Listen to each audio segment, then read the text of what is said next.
Hi friends, ఎలా ఉన్నారు? అందరికీ నమస్కారం.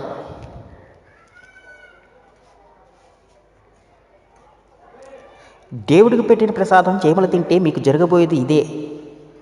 వెంటనే తెలుసుకోండి. దేవుడికి ఎంతో ఇష్టంగా పెట్టిన ప్రసాదం చీమలు తింటూ ఉంటే మీ ఇంట్లో జరగబోయేది ఏంటో తెలిస్తే ఖచ్చితంగా మీరు ఆశ్చర్యపోతారు. మనలో చాలామంది ప్రతినిత్యం దేవుణ్ణి పూజిస్తారు. అలాగే ఆ దైవానికి నైవేద్యాన్ని కూడా సమర్పిస్తారు. అయితే అనేక సందర్భాలలో దేవుడికి పెట్టిన ప్రసాదం చీమలు పడుతూ ఉంటాయి.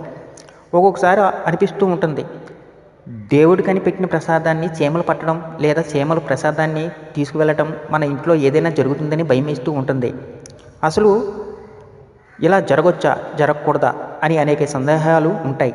వాటికి సమాధానం అంటే దేవుడికి పెట్టిన ప్రసాదానికి గనుక చీమలు పడితే దాని అర్థం ఏమిటి, ప్రకృతి ఏ విధంగా భవిష్యత్తులో రాబోయేటువంటి ఎలాంటి అంశాల గురించి మీకు తెలియజేస్తుందో మనం ఇప్పుడు తెలుసుకుందాం. అంతేకాదు, ప్రసాదానికి లేదా నైవేద్యానికి సంబంధించిన అనేక పోకలు మనలో చాలామందిలో ఉంటాయి. దేవాలయానికి వెళ్తే ప్రసాదాన్ని ఏ విధంగా తీసుకోవాలి, అసలు ప్రసాదం దేవుడికి ఎందుకు సమర్పించాలి, తీర్థానికి సంబంధించినటువంటి కొన్ని ముఖ్య విశేషాలు కూడా ఇప్పుడు తెలుసుకుందాం. చాలామంది దేవాలయానికి వెళ్ళినప్పుడు పూజారి ప్రసాదం పెడితే అలాగే నోట్లో వేసుకొని తినేస్తూ ఉంటారు. అలా ఎప్పుడూ చేయకూడదు.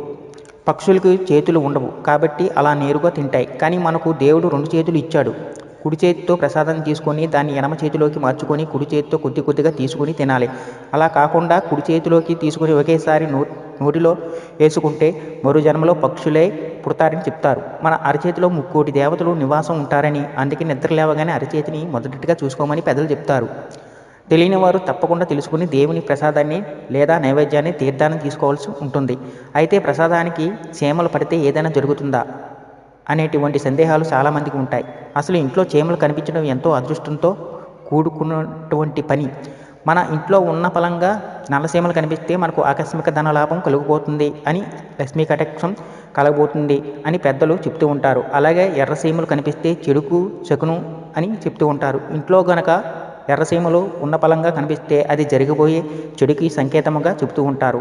ఆహారాన్ని తీసుకువెళ్తూ కనిపించే సీమలు గనక మీ ఇంట్లో ఉంటే మీకు అదృష్టం పట్టబోతుంది అని అర్థం.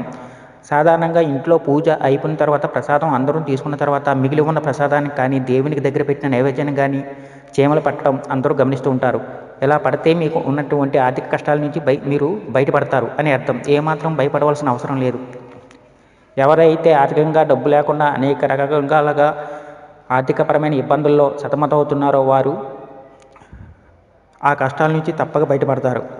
లక్ష్మీదేవి మిమ్మల్ని కరుణించబోతుంది అని అర్థం. జీతం సరిపోవడంతో మెరుగైన జీతం కోసం ఎదురు చూస్తున్న, ఉద్యోగం కోసం ఎదురు చూస్తున్న, ఆర్థిక కష్టాలు, అనారోగ్యం సమస్యల నుంచి బయటపడాలన్నా ఏదైనా మీరు ఆ నైవేద్యాన్ని సమర్పించినప్పుడు భగవంతుడిని మనసులో కోరుకున్నారో, మీరు మీ ఏ కోరిక అయితే నెరవేరాలి అని ఆ మహాలక్ష్మీదేవిని భగవంతుని ప్రార్థించాలో ఆ కోరిక తప్పకుండా తీరుతుంది.